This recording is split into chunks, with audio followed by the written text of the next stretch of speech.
Bismillahirrahmanirrahim. Assalamualaikum warahmatullahi wabarakatuh. Berteman ya. Waalaikumsalam Waalaikumsalam warahmatullahi wabarakatuh. Selamat pagi anak-anakku. Pagi, Bu. Selamat pagi, Bu Guru. Sebelum kita memulai pembelajaran hari ini, marilah kita bersama-sama membaca doa. Arna Jaya, silakan dipimpin doanya, Ananda. Ya, Bu. Marilah teman-teman kita berdoa sesuai ajaran kita masing-masing. Berdoa mulai. Ya. Setelah kita berdoa, Ibu mengampun ya satu persatu untuk mengecek kehadiran kalian semua. Kita mulai dari Arna Jaya. Ya, hadir, Bu. Darmawati. Hadir, Bu. Ya. Walaupun kita belajar secara daring, berbeda dari pembelajaran sebelumnya, di mana sebelumnya itu kita belajar secara luring. Dan sekarang kita belajar secara daring, dikarenakan karena adanya COVID-19. Tetapi Ibu tetap berharap dengan adanya wabah ini, anak-anakku semua tetap semangat untuk belajar, tetap semangat untuk menuntut ilmu, dan yang tak lupa, jangan lupa ikuti protokol kesehatan, yaitu menggunakan masker pada saat keluar rumah dan tidak berkerumun. Iya. Pada pertemuan kali ini, Ibu akan membahas mengenai negosiasi. Kira-kira ada tidak yang pernah melihat apa itu negosiasi? Saya, Bu. Ada anak-anak yang pernah mendengar? Ya, Bu. Ya. Silakan Ya, Arlikati. Bu, apa itu ketika negosiasi? saya di pasar hendak membeli misalnya sayur, Bu. Kemudian saya menawar dan penjual kemudian memberikan harga dan ditawar sampai akhirnya ada kesepakatan, Bu. Sudah cukup ya. Jadi negosiasi itu ada persetujuan. Jadi tidak akan dikatakan negosiasi jika tidak ada persetujuan. Mungkin ya seperti yang kalian lakukan bahwa dalam kehidupan sehari-hari kita melakukan negosiasi, namun terkadang seseorang tidak menyadari bahwa yang dia lakukan itu adalah ternyata negosiasi. Nah, itu adalah gambaran mengenai pembelajaran kita hari ini. Untuk lebih dalamnya, Ibu akan memaparkan tujuan pembelajaran kita hari ini. Silakan anak-anakku, perhatikan layarnya. Ibu akan memaparkan materi kita hari ini untuk menambah wawasan anak-anakku semua tentang negosiasi. Akan aku perhatikan tujuan pembelajaran kita yang pertama itu adalah menganalisis pengajuan, penawaran, dan persetujuan dalam tes negosiasi secara lisan. Nah, perhatikan tulisan.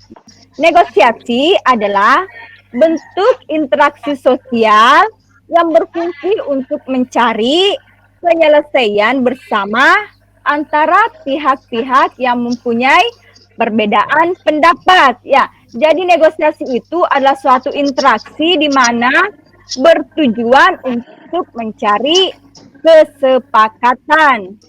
Jadi yang kedua itu adalah ciri-ciri dari tes negosiasi. Yang pertama, menghasilkan kesepakatan.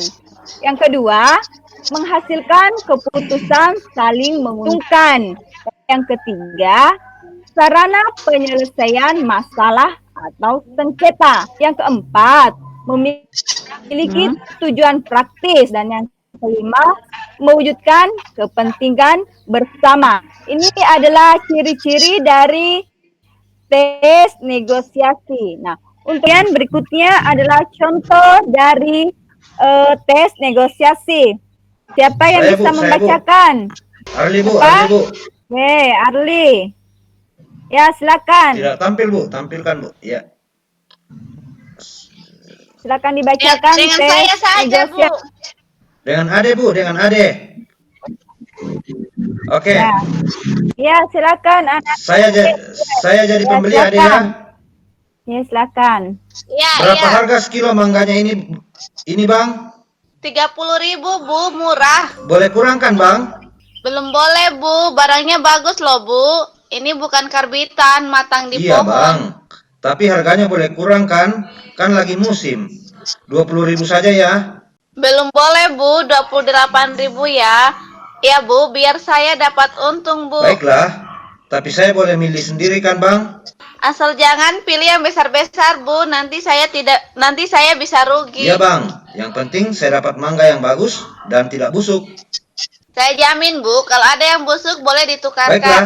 Saya ambil 3 kilo ya Pak. Ya, itulah contoh dari tes negosiasi. Nah, dalam tes negosiasi itu ada dikatakan sebagai kaidah faktor penyebab terjadinya persetujuan. Jadi, akan diperhatikan di layarnya faktor penyebab terjadinya keberhasilan dalam negosiasi. Kemudian ada lagi adalah kaidah kebahasaan ya. Ini adalah kaidah kebahasaan yang digunakan dalam bernegosiasi. Yang pertama, menggunakan bahasa yang santun. Kemudian terdapat ungkapan persuasif yang membujuk. Persuasif itu adalah kalimat yang mengajak, kalimat yang meyakinkan, itu adalah persuasif. Kemudian yang ketiga, kesempatan yang dihasilkan tidak merugikan kedua belah pihak. Kemudian yang keempat, bersifat meminta dan memenuhi perintah. Kemudian yang kelima, didasari argumen yang kuat disertai dengan fakta. Kemudian yang kelima, meminta alasan dari pihak mitra negosiasi. Mengapa ya atau tidak. Jangan menyalahgunakan argumen. Jadi dalam tes negosiasi itu ada beberapa faktor penentu keberhasilan sebuah negosiasi. Di antaranya, kesediaan semua untuk berkompromi dengan pihak lain. Tidak ada pihak yang dirugikan. Kesepakatan yang dicapai bersifat praktis, dapat dilakukan. Yang keempat, alasan yang disertakan mampu mempengaruhi orang lain. Ya, itu adalah materi yang berkaitan dengan pelajaran kita hari ini, yaitu negosiasi. Ya. Pada pelajaran sebelumnya, Ibu sudah membagi kelompok yang terdiri dari 4 sampai 5 orang. Jadi silakan kembali meremuk pada kelompoknya masing-masing.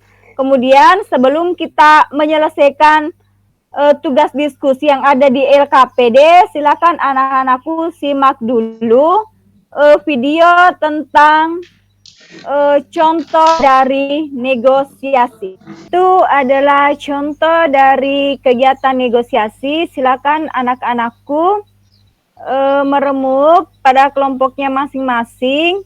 Kemudian perhatikan buku LKPD yang Ibu bagikan melalui WhatsApp masing-masing kelompok. Ya, ini adalah kelompok drama dan ini adalah kelompok puisi. Ya, silakan dikerjakan. Ya, terima kasih Bu. Saya mewakili kelompok saya akan mempresentasikan jawaban yang telah kami diskusikan. Ya. Jadi pembelajaran kita hari ini mengenai tes negosiasi. Anak-anakku semua sudah mengerjakan tugas kelompoknya. Menurut Ibu, apa yang dipaparkan temannya tadi sudah mampu untuk mencapai tujuan pembelajaran kita hari ini. Maka dari itu, untuk pertemuan ke depannya, kita tetap membahas mengenai tes negosiasi. Namun tujuan pembelajaran kita pada pertemuan berikutnya adalah menuliskan tes negosiasi. Jadi kesimpulan pembelajaran kita hari ini, kita mempelajari mengenai pengertian dari negosiasi, kemudian ciri-ciri dari negosiasi, kemudian kaidah kebahasaan yang digunakan dalam bernegosiasi. Ya, kurang lebihnya mohon dimaafkan. Wabillahi taufiq wal hidayah. Assalamualaikum warahmatullahi wabarakatuh.